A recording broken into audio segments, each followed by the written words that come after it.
Well then, let's have the Here's How.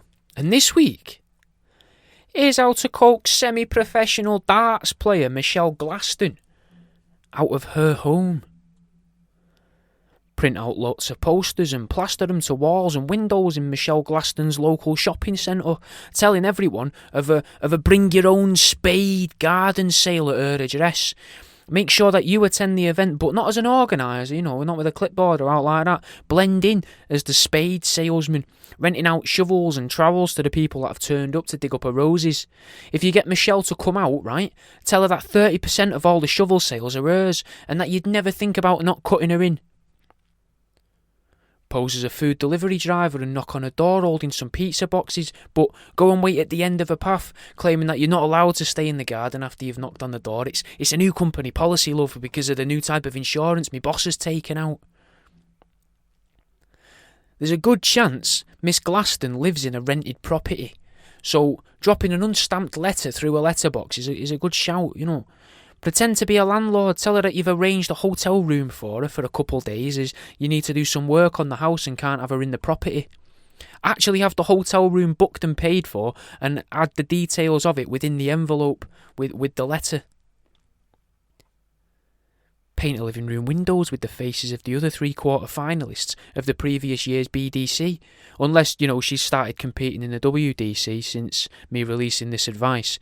Use a water-based translucent paint so that it can be washed off the windows and so that the light shines through to create a taunting, possibly imposing image on the window, especially if that image is of the Welsh Laura Rickley, who, if she'd been taking part in the year previous to the event, because she's always looking angry, mate, and I can't imagine what she looks like backwards.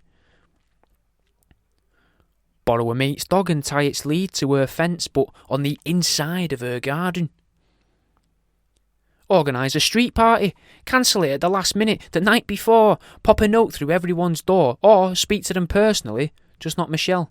Then set up a small portion of the party near her home and hope that she takes the bait.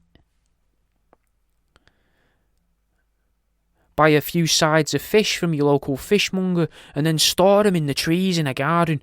There's a good chance it's going to bring scavenging birds like owls when... Michelle's going to love that, she's a big fan of birds of prey.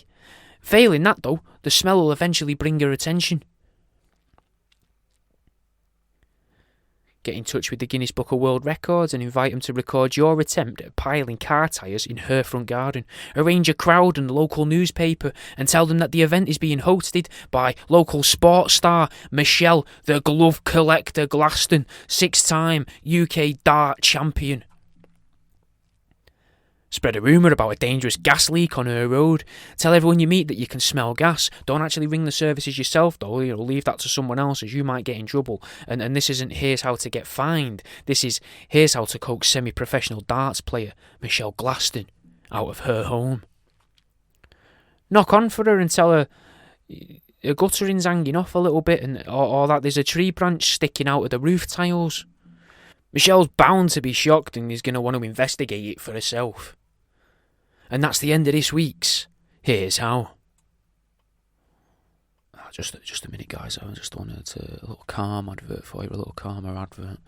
And if you're like me, a pseudo-intellectual, what you might enjoy are my books. You've got Uneducated Guesses, where I found a load of big words I don't know the meaning to, and then tried to work out what they mean by breaking down the syllables and doing illustration for each one. You've got How to Date an Antique Table, A Lover's Guide, which is a book that will tell you how to get your end away with an antique table, complete with how to find an antique table, where to take an antique table on a date, like you could take it dogging, you could take it to the cinema, you could take it for a picnic, and some chat-up lines as well, like, I know I'm drunk, but you look absolutely canted. And even then you got some pictures in the back of some of my taxidermy and that as well. And you've got my third book, More You Know, which is a book of very well-researched fake facts.